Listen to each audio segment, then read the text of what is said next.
రాత్రి 2 గంటల సమయంలో చంద్రశేఖరేంద్ర సరస్వతి ఏకాంతంలో అమ్మవారిని ధ్యానం చేస్తున్నారు. ధ్యానం చేస్తుండగా మీరు నమ్మండి నమ్మపోండి, నేను అబద్ధం చెప్పాననుకుంటే కాంచీ పీఠ చరిత్ర చదవండి. అమ్మవారు వచ్చి చంద్రశేఖరేంద్ర సరస్వతి స్వామి వారి భుజం మీద చెయ్యి వేసి తట్టి పిలిచింది. చంద్రశేఖరేంద్ర సరస్వతి కళ్ళు విప్పి చూశారు. ఎదురుగుండా అమ్మవారు నిలబడి జుత్తుని ఇలా ముందుకు తీసి చూపించింది.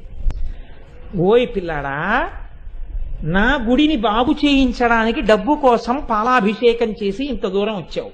నా జుత్తు చూడు పాలతో ఎలా అట్టలు కట్టిందో. ఇలా ఎప్పుడైనా ఉందా నా జుత్తు? తొందరగా వచ్చి అభిషేకం చెయ్యవా? నా గుడి బాగు చేయించడానికి నువ్వు వెళ్ళి డబ్బు అడగాల?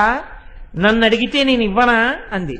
అంతే. ఆయన ధ్యానంలోంచి లేచి వెంటనే బ్రిటిష్ వాళ్ళకి కబురు చేశారు, తలుపులు తీయండి, నేను కంచె వెళ్ళిపోవాలి.